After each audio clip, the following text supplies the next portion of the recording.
శ్రీనివాసాయ నమః, నమో వెంకటేశాయ నమః. అందరికీ నమస్కారం అండి. ప్రతిరోజు రాశి ఫలితాలు తెలుసుకోవడానికి ఇంకా మన ఛానల్ సబ్స్క్రైబ్ చేసుకోకపోతే ప్లీజ్ సబ్స్క్రైబ్ చేసుకోండి. లైక్ చేసి మీ పూర్తి సపోర్టు మన శ్రీనివాస ఛానల్కి ఇవ్వండి. ఈరోజు రాశి ఫలితాల్లో గోచార్య రీత్యా కుంభరాశి వారు ఎటువంటి శుభాశుభ ఫలితాలను పొందుతారో తెలుసుకోవడానికి ఈ మన వీడియోని మిస్ అవ్వకుండా చివరి వరకు చూడండి.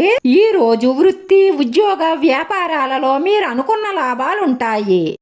మీ పనులలో తోటివారి సహాయ సహకారాలు అందుతాయి. రాను రాను మీ ఆర్థిక పరిస్థితులు మెరుగయ్యే అవకాశాలే ఎక్కువగా గోచరిస్తున్నాయి. మీరిష్టపడే ఒక వ్యక్తి సడన్ గా అనారోగ్యం పాలు కావడంతో మీరు ఆందోళన చెందుతారు. వృత్తి, ఉద్యోగ, వ్యాపారాల మీద ఎక్కువ దృష్టి పెట్టడం వల్ల మీ ఆర్థిక పరిస్థితి మెరుగవుతుంది. మీ కార్యాలయంలో ఆధిపత్యం ప్రభావాన్ని పొందగలుగుతారు. మీరు అనుకున్న విజయాలు ఖచ్చితంగా సాధిస్తారు. మీ మీద మీకు పూర్తి నమ్మకం, విశ్వాసం ఉంటే ఎందులోనైనా సరే విజయాలు సాధిస్తారు.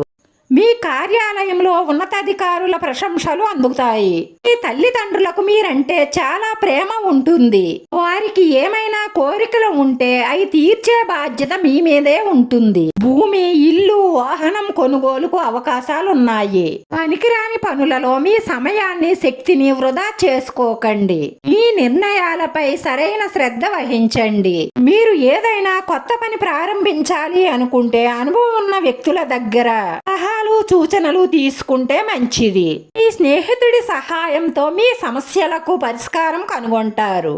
మీ కొన్ని పనుల నిమిత్తం మీ జీవిత భాగస్వామి తోడవుతారు. దాంతో మీ మనసు చాలా సంతోషంగా ఉంటుంది. మీ మనసు గందరగోళంలో ఉన్నప్పుడు ఎటువంటి నిర్ణయం తీసుకోకండి.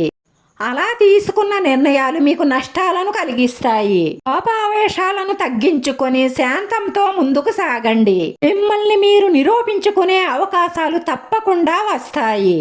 ఈ రోజు ఈ రాశి వారికి కొన్ని శుభవార్తలు అందుతాయి. దాంతో మీ కుటుంబంలో ఆనందం వెల్లువిరుస్తుంది. వైవాహిక జీవితంలో టెన్షన్స్ ఉంటాయి. జీవిత భాగస్వామితో గొడవల కారణంగా మనశ్శాంతి లోపిస్తుంది. ఈ రోజు ఈ రాశి వారి అదృష్ట సంఖ్య 7. ఈ రోజు ఈ రాశి వారికి కలిసి వచ్చే రంగు తెలుపు రంగు. వీడియో నచ్చితే లైక్ చేయండి. మీ లైక్ మాకు ఎంతో విలువైంది. మీరు లైక్ చేయడం వల్ల ఈ వీడియో కొంతమందికి చేరుతుంది. మన శ్రీనివాస ఛానల్ని ఆదరించండి. అందరికీ ధన్యవాదాలండి. నమో వెంకటేశాయ నమః.